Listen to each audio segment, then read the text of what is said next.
In today's video, I'm going to turn this old trashy bench into a beautiful garden treasure.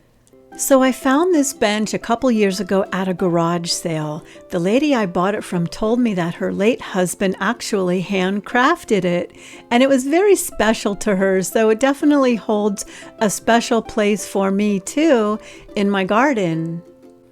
It was all wood when I first bought it, but then I painted it turquoise. So what I'm doing now is giving it a freshening up.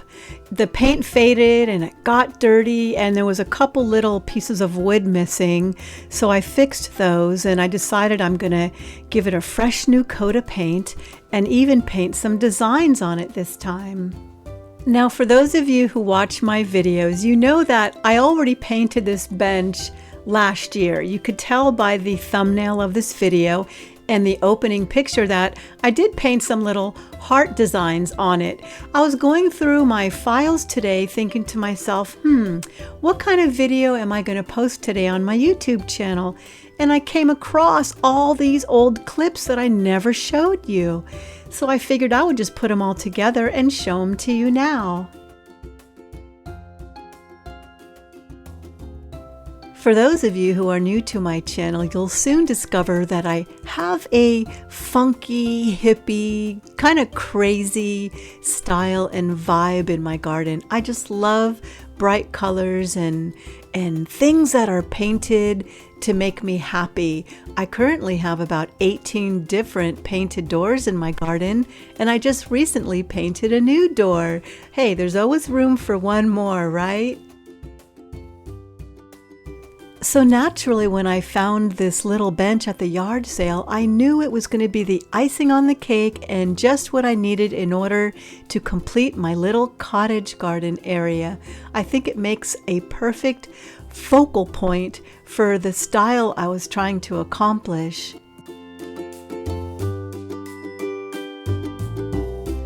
So what I'm doing now is I cut out little hearts with paper and I'm using them as a stencil, and then I'm drawing the hearts on this bench with a pencil. I mean, I could do it freehand, but I have the time to kind of somewhat sort of make them more perfect. So yeah, that's what I'm doing now with the little pieces of paper. Then once I start painting, you won't even see the pencil marks. Not that it would make a difference, but it's just nice to not see the pencil marks. And also, I don't know if you saw that, I was mixing my own paint. The pink paint that came in the tube was a little too dark for me, so I just added a little bit of white to it in order to get the color that I wanted. And I just use these little dessert bowls that I use to make jello with. I pick them up at the thrift store and I can use them also to mix my paint with. Now I'm adding smaller hearts to the back of the chair. And in case you're wondering what kind of paint I use, I just pretty much use whatever I have on hand. Sometimes I use acrylic paint that I buy at the hobby shop, like what people use when they paint on canvas. Sometimes I use house paints. Really, I don't use anything in particular.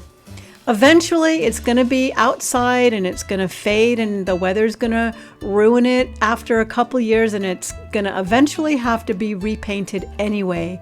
So I don't get too crazy or worried about the kind of paint that I use. Now I know I could use a protective varathane, and trust me, I've tried those products, but honestly, they are horrible. They turn the white paint a dingy yellow, and the varathane ends up peeling with time, so they look worse. So, oh well, my projects will eventually need to be repainted, but that's okay because that's what keeps my garden fun and alive, and it's always changing.